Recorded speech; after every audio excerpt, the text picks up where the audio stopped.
12ನೇ ಶತಮಾನದಲ್ಲಿ ಜಗತ್ತು ಹಿಂದೆಂದೂ ಕಾಣದಂತ ಲೋಕ ಕಲ್ಯಾಣದ ಕ್ರಾಂತಿ ಬಸವಣ್ಣನವರ ನೇತೃತ್ವದಲ್ಲಿ ಅಸಂಖ್ಯ ಶರಣರು ತಮ್ಮ ಬಲಿದಾನ ಕೊಟ್ಟು ಈ ಲಿಂಗಾಯತ ಧರ್ಮವನ್ನು ರಕ್ಷಿಸಿದರು. ಈ ಕ್ರಾಂತಿಯ ಫಲದ್ರೂಪವಾಗಿಯೇ ಜಗತ್ತಿಗೆ ಸಾಮಾಜಿಕ, ಧಾರ್ಮಿಕ, ಆಧ್ಯಾತ್ಮಿಕ ಮತ್ತು ರಾಜಕೀಯ ಕ್ಷೇತ್ರಗಳಲ್ಲಿ ನವದಿಸೆ ಪ್ರಾಪ್ತವಾಗಿ ಅನುಭವ ಮಂಟಪದಂತ ಆಧುನಿಕ ಪಾರ್ಲಿಮೆಂಟು ಈ ಒಂದು ಬಸವ ಕಲ್ಯಾಣದ ಭೂಮಿ ಮೇಲೆ ಪ್ರಪ್ರಥಮವಾಗಿ ಇಲ್ಲಿ ಸ್ಥಾಪನೆಗೊಂಡಿದೆ. ಈ ಒಂದು ಅನುಭವ ಮಂಟಪದ ಮೂಲಕನೇ ವಚನ ಸಾಹಿತ್ಯದಂತ ಕ್ರಾಂತಿಕಾರಕವಾಗಿರ್ತಕ್ಕಂಥ ಸಾಹಿತ್ಯ, ಅಭೇದ ನೀತಿಯ ಮೇಲೆ ಆಧಾರಿತವಾದಂತ ಒಂದು ಸಮಾನತೆ, ಸರ್ವ ಸಮಾನತೆ ಈ ಒಂದು ಅನುಭವ ಮಂಟಪದ ಮೂಲಕ ದೊರಕಿತು. ಸಾವಿರ ಸಂಖ್ಯೆಯಲ್ಲಿ ಪ್ರಾಣಾಹುತಿಗೈದು ಈ ಕ್ರಾಂತಿಯನ್ನು ಯಶಸ್ವಿಗೊಳಿಸಿದ ಹುತಾತ್ಮರ ಶ್ರೇಣಿಯಲ್ಲಿ ಶರಣ ಹರಳಯ್ಯ ಮತ್ತು ಮಧುವರಸರ ಹೆಸರು ಮುಂಚೂಣಿಯಲ್ಲಿದ್ದು, ಕೇವಲ ಅವರ ನಾಮಸ್ಮರಣೆ ಲಿಂಗವಂತರಿಗೆ ಲಿಂಗಾಂಗ ಸಾಮರಸ್ಯದ ದಿವ್ಯಾನುಭೂತಿಯನ್ನು ಒದಗಿಸಿಕೊಡುವ ಸಾಧನೆಯಾಗಿದೆ. ಶರಣ ಕ್ರಾಂತಿಯ ನಂತರ ಕಾಲಗರ್ಭದ ಅಂಧಕಾರದಲ್ಲಿ ಮುಚ್ಚಿ ಹೋದ ಆ ಜ್ಯೋತಿಯ ಪ್ರಕಾಶ ಮತ್ತೆ ಜಗ ಬೆಳಗಿಸಲು ಈ ಒಂದು ಕ್ರಾಂತಿಯ ಮೂಲಕ ಮೂಡಿ ಬಂದಿದೆ.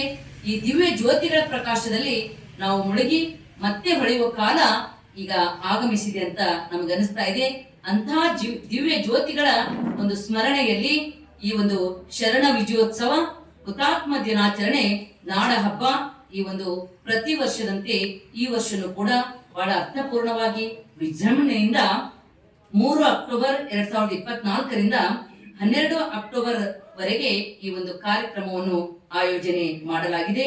ಈ ಒಂದು ಕಾರ್ಯಕ್ರಮದಲ್ಲಿ ಪ್ರಪ್ರಥಮವಾಗಿ ಅವತ್ತಿನ ದಿವಸ 3ನೇ ತಾರೀಕಿನ ದಿವಸ ಬೆಳಗ್ಗೆ ಆರಂಭೋತ್ಸವ ಅಂತ ತಿಳ್ಕೊಂಡು ಇಲ್ಲಿ ಶ್ರೀ ಬಸವೇಶ್ವರ ದೇವಸ್ಥಾನದಿಂದ ಮುಂಜಾನೆ 8 ಗಂಟೆಗೆ ಪೂಜೆ ಪ್ರಾರ್ಥನೆಯೊಂದಿಗೆ ಆರಂಭಿಸಿ ಸಕಲ ವೈಭವದೊಂದಿಗೆ ಪರುಷಕಟ್ಟೆವರೆಗೆ ವಚನ ಸಾಹಿತ್ಯದ ಒಂದು ಪಲ್ಲಕ್ಕಿಯಲ್ಲಿ ಇಟ್ಟು ಮೆರವಣಿಗೆ ಮಾಡ್ತಕ್ಕಂತ ಒಂದು ಕಾರ್ಯಕ್ರಮ.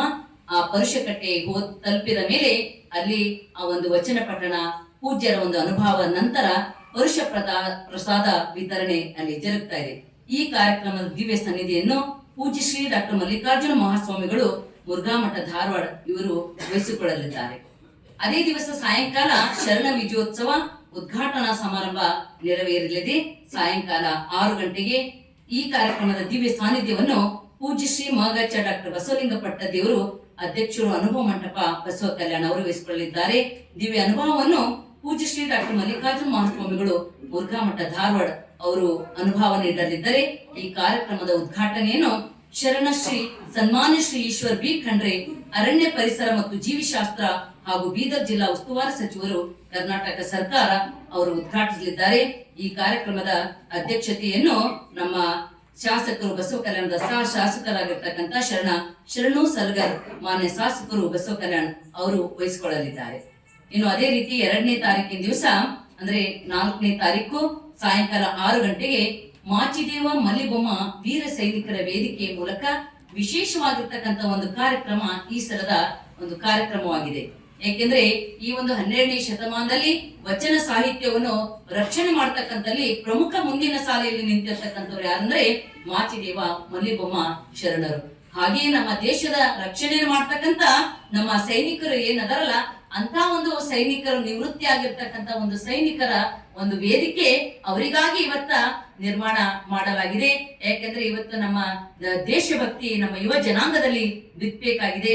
ಅದಕ್ಕೆ ಅಂತ ಒಂದು ದೇಶಭಕ್ತಿಯನ್ನು ಜನಾಂಗದಲ್ಲಿ ಬಿತ್ತಬೇಕು ಅಂತಕ್ಕಂಥ ಒಂದು ಉದ್ದೇಶದಿಂದ ವೀರ ಸೈನಿಕರ ವೇದಿಕೆಯನ್ನು ಮಾಡಲಾಗಿದೆ.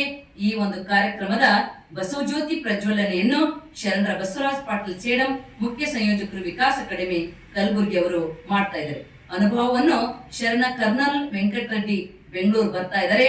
ಅದೇ ರೀತಿಯಾಗಿ ಈ ಕಾರ್ಯಕ್ರಮದ ಅಧ್ಯಕ್ಷತೆಯನ್ನು ಕಾರ್ಗಿಲ್ ಮೇಜರ್, ಕಾರ್ಗಿಲ್ ವಾರಿಯರ್ ಅಂತ ತಿಳ್ಕೊಂಡು ಅವರಿಗೆ ಬಿರುದನ್ನು ಪಡೆದುಕೊಂಡಿರ್ತಕ್ಕಂಥ ಶರಣ ಸೂರ್ಯಕಾಂತ್ ಮೇತ್ರೆ ಗೌರವಾಧ್ಯಕ್ಷರು, ಮಾಜಿ ಸೈನಿಕರ ಸಂಘ ಬಸವ ಕಲ್ಯಾಣ್ ಇವರು ಆಗಮಿಸ್ತಾ ಇದ್ದಾರೆ. ಅದೇ ರೀತಿಯಾಗಿ ಆ ಒಂದು ದಿವಸ ಕಾರ್ಗಿಲ್ ವಿಜಯ್ ಅಂತಕ್ಕಂಥ ನೃತ್ಯ ರೂಪನ ಕೂಡ ಅಲ್ಲಿ ನಡೀತಾ ಇದೆ. ಸೇವೆಯೇ ಶ್ರೇಷ್ಠ ಜೀವನ ಅಂತಕ್ಕಂಥ ಗ್ರಂಥ ಬಿಡುಗಡೆಯನ್ನು ಕೂಡ ಮಾಡಲಾಗ್ತಾ ಇದೆ. 3ನೇ ದಿವಸ ಅಂದ್ರೆ 5ನೇ ತಾರೀಕಿನ ದಿವಸ ಸಾಯಂಕಾಲ 6 ಗಂಟೆಗೆ ಮಕ್ಕಳ ಸಮಾವೇಶ ಜರುಗ್ತಾ ಇದೆ. ಯಾಕೆಂದ್ರೆ ಇಂದಿನ ಮಕ್ಕಳೇ ನಾಳಿನ ಪ್ರಭುಗಳು, ನಾಡಿನ ನಾಯಕರು ಅಂತ ತಿಳ್ಕೊಂಡು ಆ ಮಕ್ಕಳಲ್ಲಿ ಒಂದು ಒಳ್ಳೆಯ ಸಂಸ್ಕಾರ ಬಿತ್ತಬೇಕು ಅಂತಕ್ಕಂತ ಉದ್ದೇಶದಿಂದ ಪ್ರತಿ ವರ್ಷನೂ ಕೂಡ ಮಕ್ಕಳ ಗೋಷ್ಠಿಯನ್ನು ಅಲ್ಲಿ ಮಾಡಲಾಗ್ತಾ ಇದೆ. ಈ ಮಕ್ಕಳ ಗೋಷ್ಠಿಯಲ್ಲಿ ವಿಶೇಷವಾಗಿ ಭೂಮಿ ತಾಯಿ ಅಂತಕ್ಕಂಥ ನಾಟಕ, ಜಾನಪದ ನೃತ್ಯ ಮತ್ತೆ ವಿಶೇಷವಾಗಿ ಬಸವಜ್ಯೋತಿ ಪ್ರಜ್ವಲನೆ ಮಾಡ್ತಕ್ಕಂಥವ್ರು ಶರಣ ಗುರುರಾಜ್ ಜಿಲ್ಲಾ ಮಕ್ಕಳ ರಕ್ಷಣಾಧಿಕಾರಿಗಳು ಮಾಡ್ತಾ ಇದ್ದಾರೆ. ಇದರ ಅಧ್ಯಕ್ಷತೆಯನ್ನು ಶರಣ ಮಲ್ಲಿಕಾರ್ಜುನ್ ಮೊಳಕೇರಿ ಸಹಾಯಕ ಕಾರ್ಯಪಾಲಕ ಅಭಿಯಂತರರು ರಾಷ್ಟ್ರೀಯ ಹೆದ್ದಾರಿ ಇಲಾಖೆ ಬೆಂಗಳೂರವರು ವಹಿಸಿಕೊಳ್ಳಲಿದ್ದಾರೆ. ಅದೇ ರೀತಿಯಾಗಿ 6ನೇ ತಾರೀಕಿನ ದಿವಸ ರವಿವಾರ ಮಹಾಶಕ್ತಿ ಕೂಟಗಳ ಸಮಾವೇಶ. ಅಂದ್ರೆ ಕುಟುಂಬದಲ್ಲಿ ಪ್ರಮುಖ ಪಾತ್ರ ಯಾರ್ದು ಅಂದ್ರೆ ತಾಯಿದು. ತಾಯಿ ಯಾವ ರೀತಿಯಾಗಿ ಸಂಸ್ಕಾರ ಕೊಡ್ತಾಳೋ ಆ ರೀತಿ ಮಕ್ಕಳು ಬೆಳೀತಾ ಇದ್ದಾರೆ. ಅದಕ್ಕ ಈ ಎಲ್ಲಾ ಇಡೀ ಜನಾಂಗ ಒಳ್ಳೆಯ ಸಂಸ್ಕಾರದಲ್ಲಿ ಬೆಳಿಬೇಕಾದ್ರೆ ಆ ತಾಯಿ ಪಾತ್ರ ಬಹಳ ಮುಖ್ಯವಾಗಿರ್ತಕ್ಕಂಥದ್ದು. ಅದಕ್ಕೆ ಹೆಣ್ಣಲ್ಲ, ಹೆಣ್ಣು ಸಾಕ್ಷಾತ್ ಕಪಿಲ ಸಿದ್ಧ ಮಲ್ಲಿಕಾರ್ಜುನ ಅಂತ ಇಡೀ ಜಗತ್ತಿಗೆ ಹೆಣ್ಣು ಮಕ್ಕಳಿಗೆ ಪರಮಾತ್ಮನ ಸ್ವರೂಪ ಅಂತ ತಿಳ್ಕೊಂಡು ಹೇಳಿ ಶಕ್ತಿಯನ್ನು ಗುರುತಿಸಿದವರು 12ನೇ ಶತಮಾನದ ಶರಣರು. ಅದಕ್ಕೆ ಆ ಶರಣರ ಒಂದು ದಾರಿಯಲ್ಲಿ ಈ ಒಂದು ಜನಾಂಗ ಮಹಿಳೆಯರು ನಡಿಬೇಕು ಅಂತಕ್ಕಂಥ ಉದ್ದೇಶದಿಂದ ಮಹಿಳಾ ಶಕ್ತಿ ಕೂಟಗಳ ರಚನೆ ಮಾಡಿ ಪ್ರತಿ ವರ್ಷನೂ ಕೂಡ ಮಹಿಳಾ ಶಕ್ತಿ ಕೂಟಗಳ ಸಮಾವೇಶ ಇಲ್ಲಿ ಜರುಗ್ತಾ ಇದೆ. ಆ ಒಂದು ಕಾರ್ಯಕ್ರಮದ ಬಸವಜ್ಯೋತಿ ಪ್ರಜ್ವಲನೆಯನ್ನು ಶರಣೆ ಮಾಲಾ ಬಿ ನಾರಾಯಣರಾವ್ ಅಧ್ಯಕ್ಷರು ಕರ್ನಾಟಕ ಮೀನುಗಾರಿಕೆ ಅಭಿವೃದ್ಧಿ ನಿಗಮ ಬೆಂಗಳೂರವರು ಮಾಡ್ತಾ ಇದ್ದಾರೆ. ಅನುಭವವನ್ನು ಶರಣೆ ಶಾರದಮ್ಮ ಅಧ್ಯಕ್ಷರು ರಾಷ್ಟ್ರೀಯ ಬಸವದಳ ಬಳ್ಳಾರಿಯವರು ಹೇಳ್ತಾ ಇದ್ದಾರೆ. ಅಧ್ಯಕ್ಷತೆಯನ್ನು ಶರಣ ವಿಜಯಲಕ್ಷ್ಮಿ ಗಡ್ಡೆ ನಿರ್ದೇಶಕರು ಶ್ರೀ ಬಸವೇಶ್ವರ ದೇವಸ್ಥಾನ ಪಂಚ್ ಕಮಿಟಿಯವರು ವಹಿಸಿಕೊಳ್ಳಲಿದ್ದಾರೆ. ಅದೇ ದಿವಸ ಅನುಭವ ಮಂಟಪ ಅಂತಕ್ಕಂಥ ಅಕ್ಕನ ಬಳಗ ಬಸವ ಕಲ್ಯಾಣ ಶರಣೆಯರಿಂದ ವಿಶೇಷವಾಗಿರ್ತಕ್ಕಂಥ ರೂಪಕ ನೆರವೇರಲಿದೆ. ಇನ್ನು 7ನೇ ತಾರೀಕಿನ ದಿವಸ ಸೋಮವಾರ ಹಿರಿಯ ನಾಗರಿಕರ ಸಮಾವೇಶ. ಈ ಒಂದು ಸಮಾವೇಶ ಹಿರಿಯ ನಾಗರಿಕರ ಒಕ್ಕೂಟ ಉದ್ಘಾಟನೆಯಾಗಿ 1 ವರ್ಷ ಆಯಿತು. ಹೋದ ವರ್ಷ ಇದೇ ಸಂದರ್ಭದಲ್ಲಿ ಉದ್ಘಾಟನೆಗೊಂಡು ಅದು 1 ವರ್ಷದಲ್ಲಿ ಸುಮಾರು 4-5 ಕಾರ್ಯಕ್ರಮಗಳ ಮೂಲಕ ಪರಿಸರ ರಕ್ಷಣೆ ಮತ್ತ ಹಿರಿಯ ನಾಗರಿಕರಿಗೆ ಏನೇನು ಸೌಲಭ್ಯ ಬೇಕು ಅಂತಕ್ಕಂಥ ಒಂದು ಕಾರ್ಯ ಸರ್ಕಾರಕ್ಕೆ ಮನವಿ ಕೊಡುವುದರ ಮೂಲಕ ಈ ಒಕ್ಕೂಟದ ಅಧ್ಯಕ್ಷರು ಕಾರ್ಯದರ್ಶಿಗಳು ಮಾಡ್ತಾ ಇದ್ದಾರೆ. ಯಾಕಂದ್ರೆ ಹಿರಿಯರ ಒಂದು ಅನುಭವ ಈ ಸಮಾಜಕ್ಕೆ ಇನ್ನು ಹೆಚ್ಚಿನ ರೀತಿಯಲ್ಲಿ ಸೇವೆ ಆಗ್ಬೇಕು ಅಂತಕ್ಕಂಥ ಉದ್ದೇಶದಿಂದ ಹಿರಿಯ ನಾಗರಿಕರ ಒಂದು ಒಕ್ಕೂಟ ರಚನೆಯಾಗಿದೆ. ವಿಶೇಷವಾಗಿ ಆ ದಿವಸ ಉಪನ್ಯಾಸವನ್ನು ನಮ್ಮ ಸಂಜಯ್ ಮಾಕಲ್ ಅವರು ಮಾಡ್ತಾ ಇದ್ದಾರೆ. ಬಸವಜ್ಯೋತಿ ಪ್ರಜ್ವಲನೆ ಶರಣ ದತ್ತಾತ್ರೇಯ ಗಾದ ತಹಸೀಲ್ದಾರ್ ಬಸವ ಕಲ್ಯಾಣ್ ಅವರು ಮಾಡ್ತಾ ಇದ್ದಾರೆ. ಅಧ್ಯಕ್ಷತೆಯನ್ನು ಶರಣ ಡಾಕ್ಟರ್ GS ಬುರಾಳೆ ಉಪಾಧ್ಯಕ್ಷರು ಶ್ರೀ ಬಸವೇಶ್ವರ ದೇವಸ್ಥಾನ ವಿಶ್ವಸ್ತ ಸಮಿತಿ ಬಸವ ಕಲ್ಯಾಣ್ ಅವರು ವಹಿಸಿಕೊಳ್ಳಲಿದ್ದಾರೆ. ಆ ದಿವಸ ವಿಶೇಷವಾಗಿರ್ತಕ್ಕಂಥ ಒಂದು ಸೇವಾ ನಾಯಕ ಪ್ರಶಸ್ತಿ, ಶರಣ ಸೇವಾ ನಾಯಕ ಪ್ರಶಸ್ತಿ ಯಾರಿಗೆ ಕೊಡೆ ಮಾಡಲಾಗ್ತಾ ಇದೆ ಅಂತಂದ್ರೆ ಯಾರು ತಾಯಿ ತಂದೆ ಹಿರಿಯರ ಸೇವೆ ಮಾಡ್ತಾ ಇದ್ದಾರೋ. ಯಾಕೆಂದ್ರೆ ಇವತ್ತು ನೋಡ್ತಾ ಇದೀವಿ ಸೇವೆ ಮಾಡ್ತಕ್ಕಂಥದ್ದು ಕೊರತೆ ಕಂಡು ಬರ್ತಾ ಇದೆ. ಅದಕ್ಕೆ ಯಾರು ವಿಶೇಷವಾಗಿ ತಾಯಿ ತಂದೆ ಹಿರಿಯರ ಸೇವೆ ಮಾಡ್ತಾ ಇದ್ದಾರೋ ಅಂತವರಿಗೆ ಗುರುತಿಸಿ ಇನ್ನು ಮುಂದಿನವರಿಗೂ ಸೇವೆ ಮಾಡ್ತಕ್ಕಂಥ ಒಂದು ಪ್ರೇರಣೆ ಆಗ್ಲಿ ಅಂತಕ್ಕಂಥ ಉದ್ದೇಶದಿಂದ ಹಿರಿಯ ನಾಗರಿಕರ ಒಕ್ಕೂಟದಿಂದ 3 ಅಲ್ಲಿ ಅವತ್ತಿನ ದಿವಸ ಸನ್ಮಾನವನ್ನು ಕೂಡ ಅಲ್ಲಿ ಮಾಡಲಾಗ್ತಾ ಇದೆ. ಮತ್ತೆ ಆ ದಿವಸ ವಿಶೇಷವಾಗಿ ಶರಣ ಗುಂಡಣ್ಣ ಡಿಗ್ಗಿ ಅವರಿಂದ ಹಾಸ್ಯ ಸಂಜೆನೂ ಕೂಡ ಅಲ್ಲಿ ಜರುಗ್ತಾ ಇದೆ. 8ನೇ ತಾರೀಕಿನ ದಿವಸ ಮಂಗಳವಾರ ಸಾಮಾಜಿಕ ನಾಟಕ ತಾಯಿಯ ಕರಡು. ಇವತ್ತು ತಾಯಿ ತಂದೆಗೆ ನಾವು ಗೌರವಿಸ್ತಕ್ಕಂಥದ್ದು ಮತ್ತು ತಾಯಿ ತಂದೆಯ ಒಂದು ಸೇವೆ ಸಮಾಜಕ್ಕೆ ಎಷ್ಟು ಅಂತಕ್ಕಂಥದ್ದು, ಅದರಲ್ಲಿ ವಿಶೇಷವಾಗಿ ಮಕ್ಕಳು ತಾಯಿ ತಂದೆಗೆ ಯಾವ ರೀತಿಯಾಗಿ ಗೌರವ ಕೊಡಬೇಕು ಅಂತಕ್ಕಂಥ ಒಂದು ನಾಟಕ ಅದು ತಾಯಿಯ ಕರಡು. ಆ ನಾಟಕದ ಒಂದು ದಿವ್ಯ ಸಾನ್ನಿಧ್ಯವನ್ನು ಪೂಜ್ಯ ಶ್ರೀ ಮಣಿಪ್ರ ಡಾಕ್ಟರ್ ಶಿವಾನಂದ ಮಹಾಸ್ವಾಮಿಗಳವರು ವಹಿಸಿಕೊಳ್ಳಲಿದ್ದಾರೆ. ಆ ಒಂದು ಬೀದರ್ ಜಿಲ್ಲೆಯ ಕಲಾವಿದರಿಂದ ವಿಶೇಷವಾಗಿರ್ತಕ್ಕಂಥ ತಾಯಿಯ ಕರಡು ನಾಟಕ ಅಲ್ಲಿ ಜರುಗ್ತಾ ಇದೆ. ವಿಶೇಷವಾಗಿ ಇನ್ನು 9ನೇ ತಾರೀಕಿನ ದಿವಸ ಬಸವ ಚಳುವಳಿ ಅಂದು ಇಂದು ಮುಂದು. ಈ 12ನೇ ಶತಮಾನದಲ್ಲಿ ಜರುಗಿರ್ತಕ್ಕಂಥ ಈ ಒಂದು ಕ್ರಾಂತಿ, ಆ ಕ್ರಾಂತಿಯ ತತ್ವಗಳು ಈ ಹಿಂದೆ ಹೆಂಗಿತ್ತು, ಇಂದು ಮತ್ತು ಮುಂದೆ ಯಾವ ರೀತಿಯಾಗಿರ್ತಕ್ಕಂಥ ಒಂದು ಜನಾಂಗಕ್ಕೆ ಈ ತತ್ವಗಳ ಅವಶ್ಯಕತೆ ಇದೆ ಅಂತಕ್ಕಂಥದನ್ನು ವಿಶೇಷವಾಗಿ ಅನುಭವ ನೀಡಲು ಶರಣ ದಿನೇಶ್ ಅಮೀನ್ಮೊಟ್ಟು ಹಿರಿಯ ಪತ್ರಕರ್ತರು ಚಿಂತಕರು ಬೆಂಗಳೂರು ಅವರು ಆಗಮಿಸ್ತಾ ಇದ್ದಾರೆ. ಈ ಕಾರ್ಯಕ್ರಮದ ಬಸವಜ್ಯೋತಿ ಪ್ರಜ್ವಲನೆಯನ್ನು ಶರಣ ಸಾಗರ್ ಖಂಡ್ರೆ ಮಾನ್ಯ ಸಂಸದರು ಬೀದರ್ ಅವರು ಮಾಡ್ತಾ ಇದ್ದಾರೆ. ಈ ಕಾರ್ಯಕ್ರಮದ ಅಧ್ಯಕ್ಷತೆಯನ್ನು ಶರಣ ಡಾಕ್ಟರ್ ಸೋಮನಾಥ್ ಯಾಳವಾರ್ ಅವರು ಮಾಡ್ತಾ ಇದ್ದಾರೆ. ಇದು ವಿಶೇಷವಾಗಿರ್ತಕ್ಕಂಥ ಅನುಭವದ ಗೋಷ್ಠಿ ಅಲ್ಲಿ ಜರುಗ್ತಾ ಇದೆ. ಇನ್ನು 10ನೇ ತಾರೀಕಿನ ದಿವಸ ಅನುಭವ ಮಂಟಪದ ಕೊಡುಗೆ ಮೇಲೆ ವಿಶೇಷವಾಗಿರ್ತಕ್ಕಂಥ ಒಂದು ಉಪನ್ಯಾಸ ಮಂಡಿಸಲಿದ್ದಾರೆ. ಪೂಜ್ಯ ಶ್ರೀ ಮಣಿಪ್ರ ಡಾಕ್ಟರ್ ಮಹಂತ ಬಸವಲಿಂಗ ಸ್ವಾಮಿಗಳು, ಶ್ರೀ ಗುರುಬಸವೇಶ್ವರ ಮಠ ಬೇಲೂರು ಬಾದಾಮಿ ಅವರು ಜಗತ್ತಿನ ಪ್ರಥಮ ಪಾರ್ಲಿಮೆಂಟ್ ಅನುಭವ ಮಂಟಪ ಅಂತಕ್ಕಂತ ವಿಷಯದ ಮೇಲೆ ಮಾತನಾಡ್ತಾರೆ. ಮತ್ತ ಅದೇ ದಿವಸ ಕೃಷಿ ಕೃತ್ಯ ಕಾಯಕ ಅಂದ್ರೆ ಇವತ್ತ ನಮ್ಮ ದೇಶದ ಬೆನ್ನೆಲುಬೆ ರೈತರದ, ಅದಕ್ಕ ರೈತರ ಹಿತದೃಷ್ಟಿಯಿಂದಲೂ ಕೂಡ ಒಂದು ಉಪನ್ಯಾಸ ಆಗ್ಬೇಕು ಅಂತ ತಿಳ್ಕೊಂಡು ಕೃಷಿ ಕೃತ್ಯ ಕಾಯಕ ಅನ್ನೋದ್ರ ಮೇಲೆ ಶರಣ ಸುನಿಲ್ ಕುಮಾರ್ ಎನ್, ಮುಖ್ಯಸ್ಥರು, ಕೃಷಿ ವಿಜ್ಞಾನ ಕೇಂದ್ರ, ಬಸವ ಕಲ್ಯಾಣ್ ಅವರು ಅನುಭವ ನೀಡಲಿದ್ದಾರೆ. ಅಧ್ಯಕ್ಷತೆಯನ್ನು ಶರಣ ಬಸವರಾಜ್ ಧನ್ನೂರ್ ಅವರು ವಹಿಸಿಕೊಳ್ತಾ ಇದ್ದಾರೆ. ಬಸವ ಜ್ಯೋತಿ ಪ್ರಜ್ವಲನೆ ಶರಣ ನಾಗೇಂದ್ರ ಎಂಕೆ, PSI, ಗ್ರಾಮೀಣ ಪೊಲೀಸ್ ಠಾಣೆ, ಬಸವ ಕಲ್ಯಾಣ್ ಅವರು ಮಾಡ್ತಾ ಇದ್ದಾರೆ. ವಿಶೇಷವಾಗಿ ಅವತ್ತಿನ ದಿವಸ ಎಲ್ಲ ಮಹಾಶಕ್ತಿ ಕೂಟಗಳ ಒಂದು ಸಾಂಸ್ಕೃತಿಕ ಕಾರ್ಯಕ್ರಮ, ಆಮೇಲೆ ಶರಣ ನಿವೇದಿತಾ RS ಸ್ವಾಮಿ ಅವರಿಂದ ವಚನ ಸಂಗೀತನು ಕೂಡ ನೆರವೇರ್ತಾರೆ. ಇನ್ನು ವಿಶೇಷವಾಗಿ ಈ ಒಂದು 9 ದಿವಸಗಳ ಕಾಲ ಈ ಒಂದು ಕಾರ್ಯಕ್ರಮದಲ್ಲಿ 11/10/2024 ಆ ದಿವಸ ಹುತಾತ್ಮ ದಿನಾಚರಣೆ, ಅದು ಶರಣ ವಿಜಯೋತ್ಸವ ಕಾರ್ಯಕ್ರಮ. ಅವತ್ತಿನ ದಿವಸ ಬೆಳಗ್ಗೆ 8 ಗಂಟೆಗೆ 770 ಅಮರಗಣಗಳಿಂದ ಒಂದು ಪ್ರಾತಿನಿಧಿಕವಾಗಿ ಸಾಮೂಹಿಕ ಇಷ್ಟಲಿಂಗ ಪೂಜಾ ಯೋಗ ಅಲ್ಲಿ ಜರುಗ್ತಾ ಇದೆ. ಆಮೇಲೆ 11 ಗಂಟೆಗೆ ಹುತಾತ್ಮ ದಿನಾಚರಣೆ. ಆ ದಿವಸ ಶರಣರು ಪ್ರಾಣ ಕೊಟ್ಟರು ಯಾವ ತತ್ವಕ್ಕಾಗಿ ಅಂದ್ರೆ ಸರ್ವ ಸಮಾನತೆ ತತ್ವಕ್ಕಾಗಿ ಪ್ರಾಣ ಕೊಟ್ಟಿರ್ತಕ್ಕಂತ ದಿನ. ಆ ದಿವಸ 11 ಗಂಟೆಗೆ, ಬೆಳಗ್ಗೆ 11 ಗಂಟೆಗೆ ಹುತಾತ್ಮರ ಒಂದು ಚಿಂತನ ನಡೆಸ್ತಾ ಇದೆ. ಅಷ್ಟೇ ಅಲ್ಲ, ಈ ಒಂದು ತತ್ವ ಪ್ರಸಾರ ಮಾಡ್ತಕ್ಕಂತ ಶರಣರಿಗೂ ಕೂಡ ಆ ದಿವಸ, ಅವತ್ತಿನ ದಿವಸ ಗೌರವಾರ್ಪಣೆಯನ್ನು ಕೂಡ ಅಲ್ಲಿ ಮಾಡಲಾಗ್ತಾ ಇದೆ.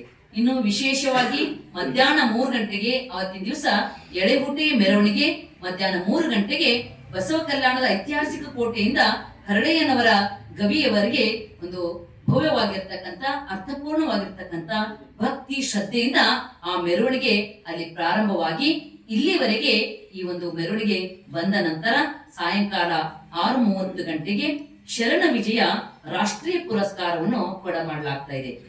ಈ ಸಲದ ಒಂದು ರಾಷ್ಟ್ರೀಯ ಪುರಸ್ಕಾರಕ್ಕೆ ಆಯ್ಕೆಯಾಗಿರ್ತಕ್ಕಂಥರು ಪೂಜ್ಯ ಶ್ರೀ ಡಾಕ್ಟರ್ ಪಂಡಿತಾರಾಧ್ಯ ಶಿವಾಚಾರ್ಯ ಮಹಾಸ್ವಾಮಿಗಳು, ಶ್ರೀ ತರಳಬಾಳು ಜಗದ್ಗುರು ಶಾಖಾಮಠ ಸಾಣೆಹಳ್ಳಿ ಚಿತ್ರದುರ್ಗ. ಪೂಜ್ಯರು ಅನೇಕ ಸಾಮಾಜಿಕವಾಗಿರ್ತಕ್ಕಂಥ ಒಂದು ಕಾರ್ಯಗಳನ್ನು ಅವರು ಮಾಡಿದ್ದಾರೆ. ಹಳ್ಳಿ ಹಳ್ಳಿಗೆ ನಾಟಕಗಳ ಮೂಲಕ, ನೃತ್ಯಗಳ ಮೂಲಕ, ಉಪನ್ಯಾಸಗಳ ಮೂಲಕ ಅನೇಕ ಕಾರ್ಯಗಳನ್ನು ಮಾಡಿ, ಅಷ್ಟೇ ಅಲ್ಲ ಮತ್ತೆ ಕಲ್ಯಾಣ ಅಂತಕ್ಕಂಥ ಒಂದು ಹೆಸರಿನ ಅಡಿಯಲ್ಲಿ ಸುಮಾರು 2 ವರ್ಷಗಳ ಹಿಂದೆ ಅವರು ಎಲ್ಲಾ ಜಿಲ್ಲೆಯಲ್ಲಿ ಈ ಒಂದು ಶರಣರ ತತ್ವ ಪ್ರಸಾರಗಳನ್ನು ಮಾಡ್ತಾ ಕಲ್ಯಾಣದಲ್ಲಿ ಮುಕ್ತಾಯ ಸಮಾರಂಭವನ್ನು ಮಾಡಿರ್ತಕ್ಕಂಥ ಪೂಜ್ಯರಿಗೆ ಈ ಸಲದ ಶರಣ ವಿಜಯ ರಾಷ್ಟ್ರೀಯ ಪ್ರಶಸ್ತಿ ಪ್ರದಾನ ಸಮಾರಂಭ ನಡೀತಾ ಇದೆ. ಆ ಕಾರ್ಯಕ್ರಮದ ಒಂದು ಬಸವ ಜ್ಯೋತಿ ಪ್ರಜ್ವಲನೆಯನ್ನು ಶರಣ ಡಾಕ್ಟರ್ ದಯಾನಂದ ಅಗಸರ್, ಕುಲಪತಿಗಳು, ಗುಲ್ಬರ್ಗಾ ವಿಶ್ವವಿದ್ಯಾಲಯ ಕಲಬುರಗಿ ಅವರು ಅವತ್ತಿನ ಬಸವ ಜ್ಯೋತಿ ಪ್ರಜ್ವಲನೆ ಮಾಡ್ತಾ ಇದ್ದಾರೆ. ಅಧ್ಯಕ್ಷತೆಯನ್ನು ಮಾನ್ಯ ಶಾಸಕರು ಬಸವ ಕಲ್ಯಾಣ್ ಶರಣು ಸಲ್ಗರ್ ಅವರು ವಹಿಸ್ಕೊಳ್ತಾ ಇದ್ದಾರೆ. ಇನ್ನು ವಿಶೇಷವಾಗಿ ಆ ದಿವಸನೇ ಇಷ್ಟಲಿಂಗ ಪೂಜಾ ಯೋಗ ಅಂತಕ್ಕಂಥ ಶರಣ ಡಾಕ್ಟರ್ ಅಮರನಾಥ್ ಸೋಲ್ಪುರಿ ಅವರು ಬರೆದಿರ್ತಕ್ಕಂಥ ಗ್ರಂಥ ಬಿಡುಗಡೆಯನ್ನು ಕೂಡ ಆ ದಿವಸ ನೆರವೇರ್ತಾ ಇದೆ. ವಿಶೇಷ ಮರುದಿವಸ ಶರಣ ವಿಜಯ, ಶರಣರು ಈ ಒಂದು ಪ್ರಾಣಾರ್ಪಣೆ ಮಾಡಿ ಈ ತತ್ವ ಈ ಜಗತ್ತಿಗೆ ಕೊಟ್ಟಿದ್ದಾರೆ. ಅದಕ್ಕೆ ಶರಣ ವಿಜಯೋತ್ಸವ ಅಂತ ತಿಳ್ಕೊಂಡು 12ನೇ ತಾರೀಕಿನ ದಿವಸ ಮಧ್ಯಾಹ್ನ 3:30 ಗಂಟೆಗೆ ಆ ಮಂಗಲ ಸಮಾರಂಭ ಜರುಗ್ತಾ ಇದೆ ವಚನ ಪಠಣದ ಮೂಲಕ. ವಿಶೇಷವಾಗಿ ಈ 9 ದಿವಸಗಳಲ್ಲಿ ಇಷ್ಟಲಿಂಗ ಪೂಜಾ ಯೋಗ ಮತ್ತ ಸಣ್ಣ ಸಣ್ಣ ಮಕ್ಕಳಿಗೂ ಸಂಸ್ಕಾರ ಕೊಡ್ತಕ್ಕಂತ ಒಂದು ಕಾರ್ಯಕ್ರಮವನ್ನು ಕೂಡ ಅದು ಬೆಳಗ್ಗೆ 4ನೇ ತಾರೀಕಿನಿಂದ 9ನೇ ತಾರೀಕಿನವರೆಗೆ ಪ್ರತಿದಿನ ಬೆಳಗ್ಗೆ 7ರಿಂದ 8:30ರವರೆಗೆ ಮಕ್ಕಳಿಗೆ ಸಂಸ್ಕಾರ ಕೊಡ್ತಕ್ಕಂತ ಒಂದು ಕಾರ್ಯಕ್ರಮವನ್ನು ಕೂಡ ಅಲ್ಲಿ ಜರುಗ್ತಾ ಇದೆ. ಶರಣ ಬಂಧುಗಳೇ, 9-10 ದಿವಸಗಳ ಕಾಲ ವಿಶೇಷವಾಗಿ ಈ ಒಂದು ಶರಣರ ಕ್ರಾಂತಿ ಮತ್ತೆ ಜನಮನಕ್ಕೆ ಮುಟ್ಟಿಸ್ಬೇಕು ಅಂತಕ್ಕಂಥ ಉದ್ದೇಶದಿಂದ. ಯಾಕೆಂದ್ರೆ ಎಲ್ಲಿವರೆಗೆ ನಾವು ಜನಾಂಗಕ್ಕೆ ಇತಿಹಾಸ ತಿಳಿಸುವುದಿಲ್ಲ, ಯಾವ ಜನಾಂಗ ಇತಿಹಾಸ ಮರೆತದೋ ಆ ಜನಾಂಗ ಇತಿಹಾಸ ನಿರ್ಮಾಣ ಮಾಡುವುದಿಲ್ಲ. ಇಡೀ ಜಗತ್ತಿಗೆ ವಿಶಿಷ್ಟವಾಗಿರ್ತಕ್ಕಂಥ, ಇಡೀ ಜಗತ್ತಿನ ಜನಾಂಗದ ಏಳಿಗೆಯ ಪ್ರಗತಿ ಅಭಿವೃದ್ಧಿಯ ಕ್ರಾಂತಿ ಯಾವುದಂದ್ರೆ ಇದು ಕಲ್ಯಾಣ ಕ್ರಾಂತಿ. ಅದಕ್ಕಿಂತ ಒಂದು ಕಲ್ಯಾಣ ಕ್ರಾಂತಿ ಜನಮಾನಸದಿಂದ ಅಳಿಸಿ ಹೋಗ್ಬಾರ್ದು, ಜನಮಾನಸದಲ್ಲಿ ಮತ್ತೆ ಅದು ಬಿತ್ತುತ್ತಾ ಹೋಗ್ಬೇಕು. ಯಾಕೆ ಬಿತ್ತಬೇಕು ಅಂದ್ರ ಜನಾಂಗದ ಏಳಿಗೆ ಆಗ್ಬೇಕು, ಜನ ಪ್ರಗತಿ ಪಥದ ಹೋಗ್ಬೇಕು, ಮತ್ತ ದೇಶ ಇಡೀ ಜಗತ್ತಿನಲ್ಲಿ ಶಾಂತಿ ನೆಮ್ಮದಿ ನೆಲೆಸಬೇಕು ಅಂತಕ್ಕಂಥ ಉದ್ದೇಶದಿಂದ ಈ ಒಂದು ಶರಣ ವಿಜಯೋತ್ಸವ ನಾಡ ಹಬ್ಬ ಹುತಾತ್ಮ ದಿನಾಚರಣೆ ಆಚರಿಸಲಾಗ್ತಾ ಇದೆ. ಈ ಒಂದು ಅವಿಮುಕ್ತ ಕ್ಷೇತ್ರ ಬಸವ ಕಲ್ಯಾಣದಿಂದ ಅದಕ್ಕೆ ಇಂಥ ಒಂದು ಕಾರ್ಯಕ್ರಮ ನೀವು. ಯಾಕೆಂದ್ರೆ ನಾವು ಇಲ್ಲಿ ಕಾರ್ಯಕ್ರಮ ಹರಳೆಯನ ಗವಿಯಲ್ಲಿ ಮಾಡ್ತೀವಿ, ಇಲ್ಲಿನ ಜನಕ್ಕಷ್ಟೇ ಅದು ಮುಟ್ತದ. ಆದ್ರೆ ನಿಮ್ ಪತ್ರಿಕಾ ಮಾಧ್ಯಮದವರು ನೀವು ಈ ಕಾರ್ಯಕ್ರಮಕ್ಕೆ ಪ್ರಚಾರ ಕೊಟ್ರಿ ಅಂತಂದ್ರೆ ಇಡೀ ಜಗತ್ತಿಗೆ ಮುಟ್ತಕ್ಕಂತ ಕಾರ್ಯ ಆಗ್ತಾ ಇದೆ. ಅದಕ್ಕೆ ಇಂಥ ಒಂದು ಸರ್ವ ಸಮಾನತೆ, ಸ್ವಾತಂತ್ರ್ಯ, ಪಾರ್ಲಿಮೆಂಟ್ ತತ್ವಗಳು, ಪಾರ್ಲಿಮೆಂಟ್ ಹುಟ್ಟಿದ್ದೇ ಈ ನೆಲದಲ್ಲಿ. ಇಂಥ ಒಂದು ನೆಲದಿಂದ ಈ ಕಾರ್ಯಕ್ರಮ ನೀವು ಇಡೀ ಜಗತ್ತಿಗೆ ಮುಟ್ಟಿಸ್ತಕ್ಕಂಥದ್ದು ಬಹಳ ಜವಾಬ್ದಾರಿ ಯಾರ ಮೇಲಿದೆ ಅಂದ್ರೆ ನಮ್ಮ ಪತ್ರಿಕಾ ಮಾಧ್ಯಮದವ್ರ ಮೇಲಿದೆ. ಅದಕ್ಕ ನೀವ್ ಎಷ್ಟೆಷ್ಟು ಇಂಥ ತತ್ವಗಳ ಪ್ರಸಾರ ಕೊಡ್ತಿರೋ ಅಷ್ಟೆಷ್ಟು ಜನಮನದಲ್ಲಿ ಇಂಥ ತತ್ವಗಳ ಬೀಜ ಬಿತ್ತುತ್ತಾ ಹೋಗ್ತದೆ. ಅಂತ ಒಂದು ಕಾರ್ಯ ನೀವು ಮಾಡ್ತಕ್ಕಂಥದ್ದು. ಅದಕ್ಕೆ ನಿಮ್ಮಲ್ಲಿ ನಾವು ಮನವಿ ಮಾಡ್ಕೊಳ್ತಾ ಇದೀವಿ ಏನಂದ್ರೆ ಈ ಕಾರ್ಯಕ್ರಮ ಹೆಚ್ಚಿನ ರೀತಿಯಲ್ಲಿ ಪ್ರಚಾರ ಕೊಟ್ಟು ರಾಜ್ಯ ಮಟ್ಟದಲ್ಲಿ, ರಾಷ್ಟ್ರ ಮಟ್ಟದಲ್ಲಿ ಪ್ರಚಾರ ಕೊಟ್ಟು ಜನಮನಕ್ಕೆ ಮುಟ್ಟಿಸ್ತಕ್ಕಂತ ಕಾರ್ಯ ನೀವೆಲ್ಲರೂ ಪತ್ರಿಕಾ ಮಾಧ್ಯಮದವರು ಮಾಡ್ಬೇಕು ಅಂತ ನಾನು ಮನವಿಯನ್ನು ಮಾಡಿಕೊಂಡು ನನ್ನ